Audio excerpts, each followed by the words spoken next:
Qu'est-ce donc?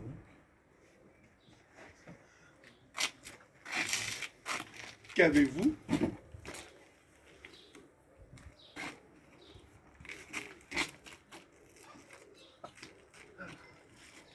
Laissez-moi, je vous prie.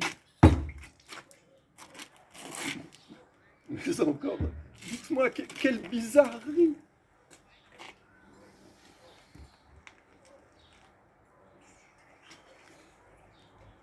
Laissez-moi là, vous dis-je. Et courez vous cacher. Mais on entend les gens au moins, sans se fâcher. Et moi je veux me fâcher.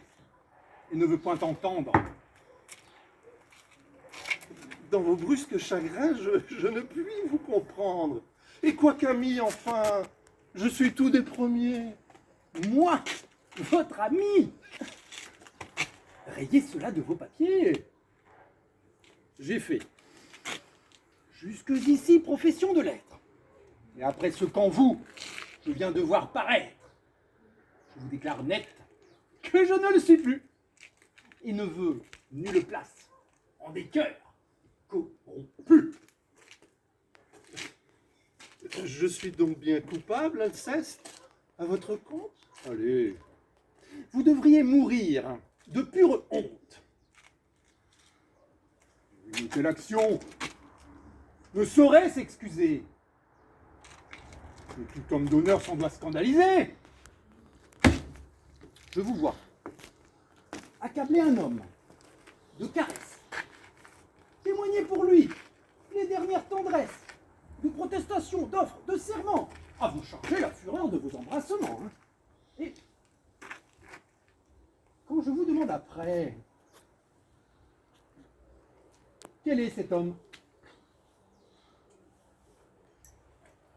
À peine pouvez-vous dire comme il se nomme. Votre chaleur pour lui tombe en vous séparant, et vous me le traitez, à moi, d'indifférent. Morbleu, c'est une chose indigne, lâche, infâme, de s'abaisser ainsi jusqu'à trahir son âme. Et si par un malheur, j'en avais fait autant, mais je m'irais de regret pendre tout à l'instant. Ah, je ne vois pas pour moi que le cas soit pendable. Et je vous supplierai d'avoir pour agréable que je fasse un peu grâce sur votre arrêt. Et ne me pende pas pour cela, s'il vous plaît. Que la plaisanterie est de mauvaise grâce. Mais sérieusement, que voulez-vous qu'on fasse? Je veux qu'on soit sincère et qu'en homme d'honneur, on ne lâche aucun mot qui ne parte du cœur. Lorsqu'un homme vous vient embrasser avec joie, il faut bien le payer de la même monnaie, répondre comme on peut à ses empressements et rendre offre pour offre et serment pour serment. Non, je ne puis souffrir cette lâche méthode qu'affectent la plupart de vos gens à la mode. Et je ne hais rien tant que ces contorsions de tous ces grands faiseurs de protestations, ces affables donneurs d'embrassades frivoles, ces obligeants diseurs d'inutiles paroles, qui de civilité avec tous font combat et traitent du même air l'honnête homme et le fat. Quel avantage a-t-on qu'un homme vous caresse, vous jure amitié, foi, zèle, estime, tendresse, et vous fasse de vous un éloge éclatant, lorsqu'au premier faquin, il court en faire autant? Non, il n'est point d'âme un peu bien située, qui veuille d'une estime ainsi prostituée. Et la plus glorieuse a des régals peu chers, dès qu'on voit qu'on nous mêle avec tout l'univers.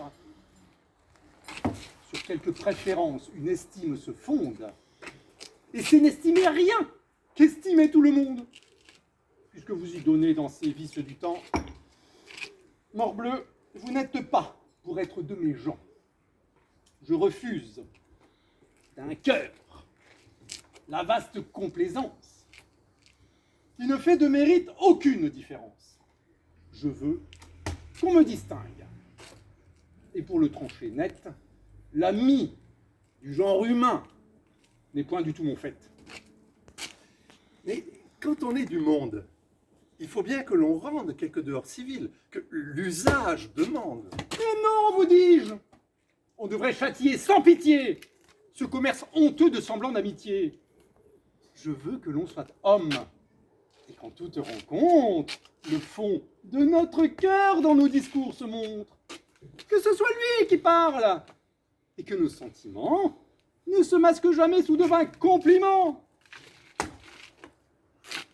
Il est bien des endroits où la pleine franchise deviendrait ridicule et serait peu permise. Et parfois, n'en déplaise à votre austère honneur, il est bon de cacher ce qu'on a dans le cœur. Serait-il à propos et de la bienséance de dire à 1000 gens tout ce que d'eux en pensent? Et quand on a quelqu'un qu'on hait ou qui déplaît, lui doit-on dire la chose comme elle est? Mais oui! Vous diriez, à la vieille Émilie qu'à son âge, il s'y est mal de faire la jolie? Et que le blanc-bec, le blanc-bec qu'elle a, scandalise chacun? Sans doute. À Dorila,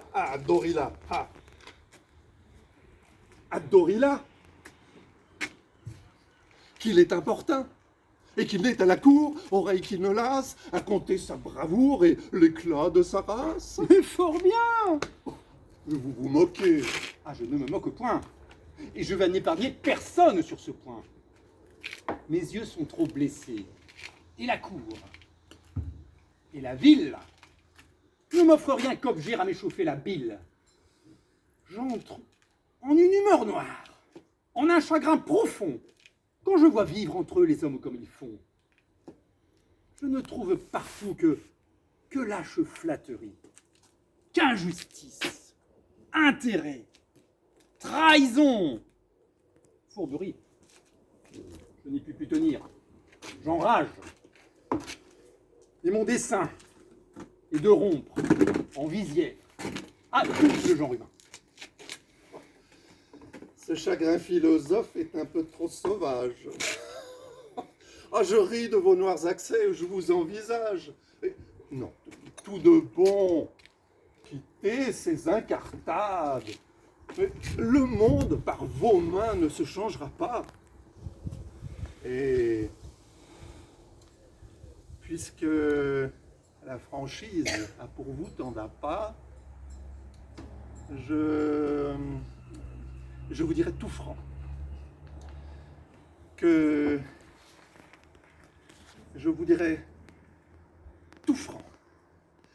cette maladie, et partout où vous allez, donne la comédie, et que ce grand courroux contre les mœurs du temps vous tourne en ridicule auprès de bien des gens. Mais tant mieux, morbleu, tant mieux. C'est ce que je demande.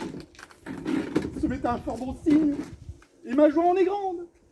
Tous les hommes me sont à un tel point odieux que je serais fâché d'être sage à leurs yeux. Vous voulez un bien grand mal à la nature humaine? Oui, j'ai conçu pour elle une effroyable haine. Tous ces pauvres mortels, sans exception, seront enveloppés dans cette aversion? Encore en est-il de bien dans le siècle où nous sommes? Non, elle est générale, et je hais tous les hommes.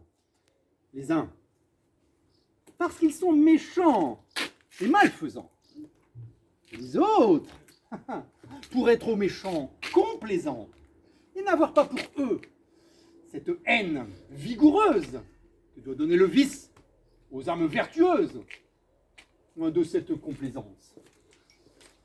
On voit l'injuste excès pour le franc scélérat, avec qui j'ai procès. Au travers de son masque, on voit plein le traître.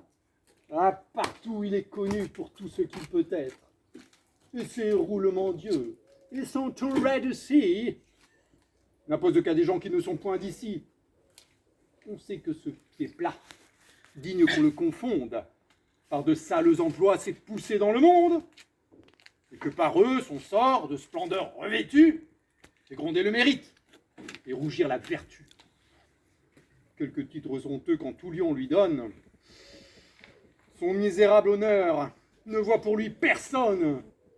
Nommez-le fourbe, infâme, scélérat, maudit. Tout le monde en convient. Et nul n'y contredit. Cependant, sa grimace est partout bienvenue. On l'accueille, on lui rit. Et partout il s'insinue. Et s'il est par la brigue un rang à disputer, sur le plus honnête homme, on le voit l'emporter. Tête bleue, ce me sont de mortelles blessures, de voir qu'avec le vice, on garde des mesures. Et parfois, il me prend des mouvements soudains de fuir, dans un désert, l'approche des humains. Mon Dieu. Des mœurs du temps, mettons-nous moins en peine et faisons un peu grâce à la nature humaine. Ne l'examinons point dans la grande raideur, mais voyons ses défauts avec quelque douceur. Il faut, parmi le monde, une vertu traitable. À force de sagesse, on peut être blâmable. La parfaite raison fuit toute extrémité et veut que l'on soit sage, avec sobriété. Cette grande raideur des vertus des vieux âges heurte trop notre siècle et ses communs usages. Elle veut des mortels trop de perfection. Il faut fléchir au temps, sans obstination. Et c'est une folie, sans nulle autre seconde, de vouloir se mêler, de corriger le monde. J'observe, comme vous, 100 choses tous les jours qui pourraient mieux aller prenant un autre cours. Et quoiqu'à chaque pas je puisse voir paraître, en courroux comme vous, on ne me voit point être. Je prends tout doucement les hommes comme ils sont. J'accoutume mon âme à souffrir ce qu'ils font. Et je crois qu'à la cour, de même qu'à la ville, mon flegme est philosophe autant que votre bile.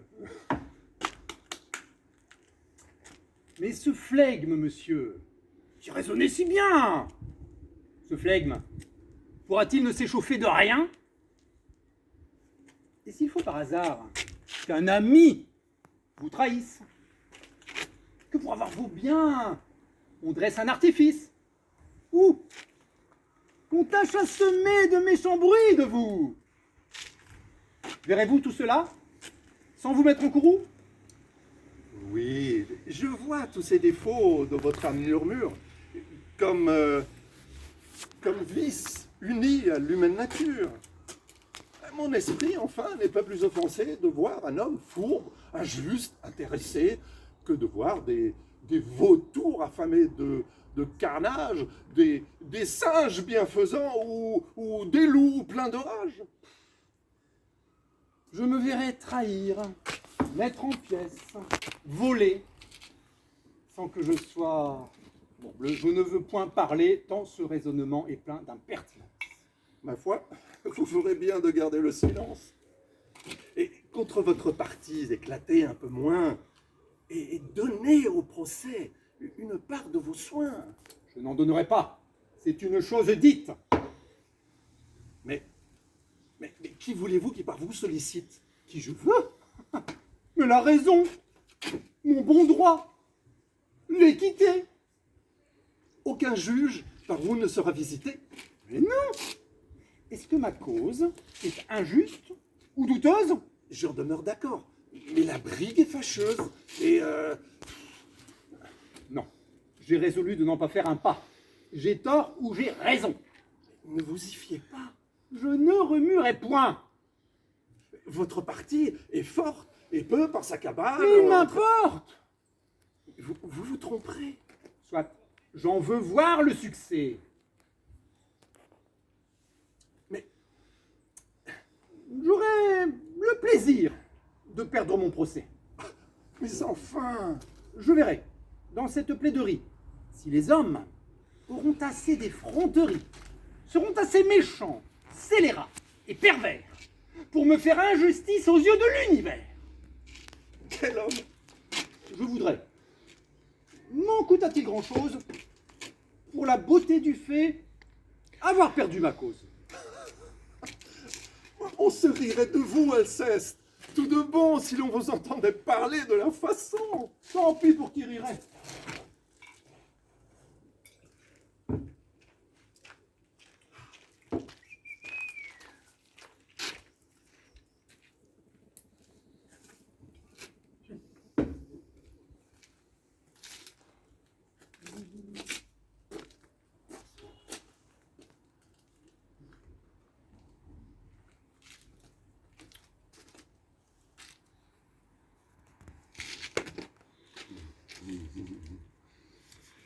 Mais cette rectitude, que vous voulez en tout avec exactitude, cette pleine droiture où vous vous enfermez, la trouvez-vous ici, dans ce que vous aimez?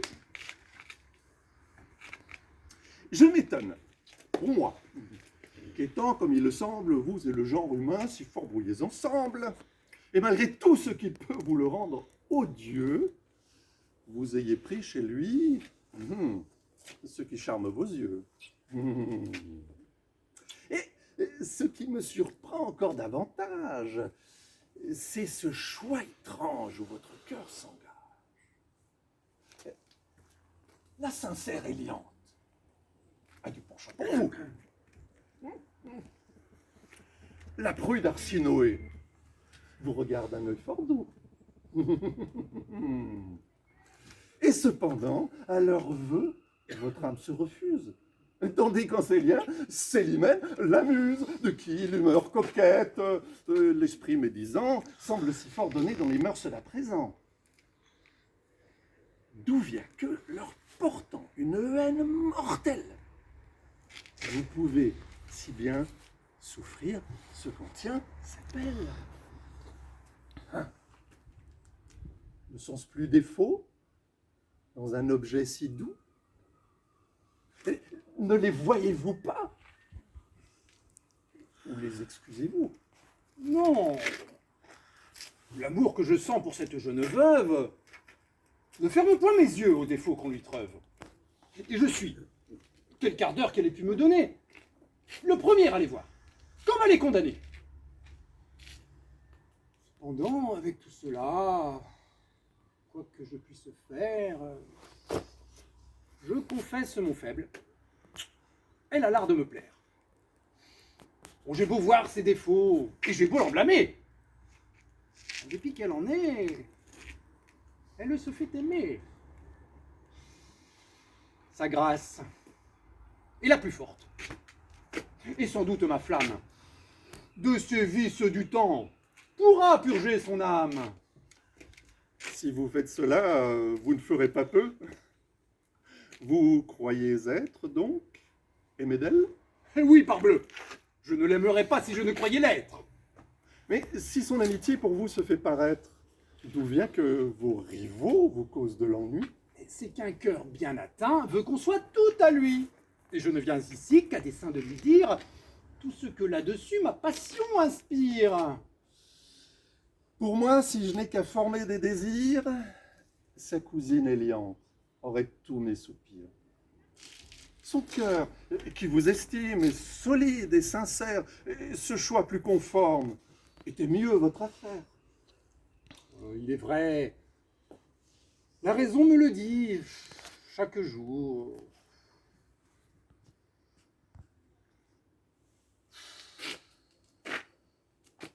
Mais la raison n'est pas ce qui règle l'amour.